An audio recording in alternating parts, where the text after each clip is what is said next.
নমস্কার, শুভ সকাল। আজকে তো সব মেয়েগুলো চলে যাবে বাড়ি, আর জামাইও আসছে মেয়েকে নিতে।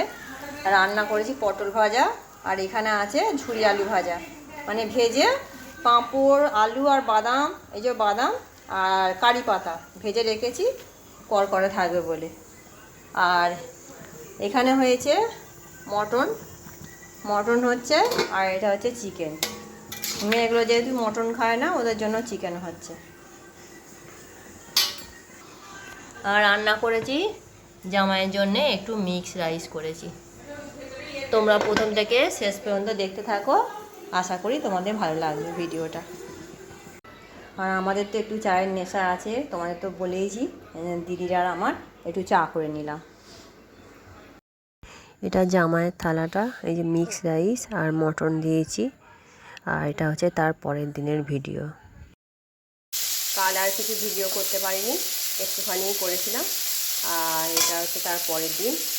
রান্না বসিয়ে দিয়েছি আমি। শুভ সকাল সবাইকে। রান্না করছি, আর আমার শরীরটাও ভালো নেই, আমার সর্দি জ্বরের মতন হয়েছে। আর এই যে কপিগুলো ভাজা করছি, কপি আলুর তরকারি করব। ফুলকপি আলুর তরকারি নিরামিষ, আর শাক ভাজা করব, কলমি শাক ভাজা, আর মাছের ঝাল কি ভাজা যাই হোক করবো, বিশেষ কিছু রান্না করব না। এই যে কপিগুলো ভাজা হয়ে গেছে আমার, জিরে আর শুকনো লঙ্কা ফোড়ন দিয়েছি, দিয়ে টমেটো কুচি দিয়ে দেবো আমি। টমেটোগুলো নাড়াচাড়া করে একটু আদা বাটা দেবো।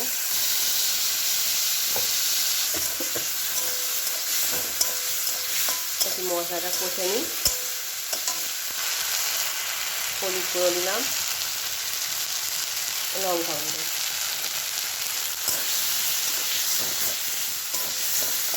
মশলাটা কষে নেব।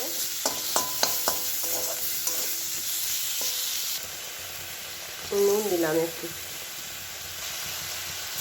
চিনি দিলাম, দিয়ে একটু কষিয়ে নেব।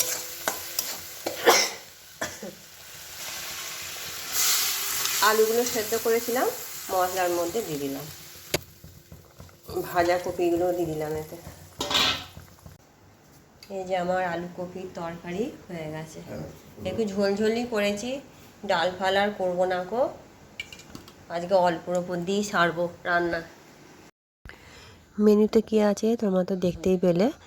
তা তোমাদের যদি আমার এই ভিডিও ভালো লেগে থাকে, আমার চ্যানেলটি সাবস্ক্রাইব করবে, লাইক করবে, কমেন্ট করবে। দেখা হচ্ছে পরের একটি ভিডিওয়। আজকের মতন টাটা।